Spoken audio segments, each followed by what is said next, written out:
£7 million is being invested to try and tackle the growing problem of rough sleeping in London. The Mayor, Sadiq Khan, says the money will provide both immediate and long-term support for rough sleepers and will include a new rapid response outreach team over the coming months and an expansion of severe weather shelters next winter. Paul Hawkins reports. So what am I making? Could you sort us out with an Americano? Americano? Yes. Meet Adan.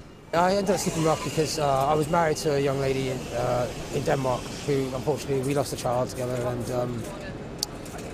we never really got over that. So I came back to England. I ended up leaving everything behind. I was suffering very badly with depression. The chef used to live on London streets for almost 12 and a half years. How was that? Terrible. It was horrible. It was cold. It was starvation. It was treated like less than vermin. It was, I've had lots of people do some despicable things to me sometimes while I'm sleeping. So try to urinate me, try to set fire to me, throw bottles at me, threaten my life, just because I'm a vulnerable person on the streets. And this happens day in and day out to a lot of people on the streets. But Adan turned his life around thanks to the charity Change Please. With £60,000 worth of help from the Mayor, over the last 3 years they've turned 84 rough sleepers permanently into baristas and helped them find a home.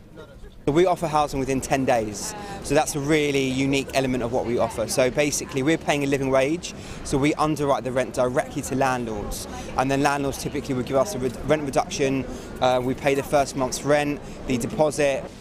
Today the Mayor announced a further £7 million to pay for a new rapid response outreach team and expand severe weather shelters for next winter. But despite previous funding from City Hall, the problem is getting worse. From October to December last year, there were 3,289 people sleeping rough on the capital's streets. That was up 6% on the previous quarter and 25% on the past year. The reasons, according to homeless charities, are mainly to do with a lack of affordable housing, both private and social, also sky-high rents, and a welfare system they say does not support the most vulnerable in society. Last August, the government announced a £100 million strategy to tackle rough sleeping with more support for mental health and addiction. Charities called it a step forward, but not a total fix. How has Change Please helped your life? In a nutshell, they saved it. Completely, without any hesitation, they saved my life. I don't think I could have lasted much longer on the streets like that. Paul Hawkins, BBC London News.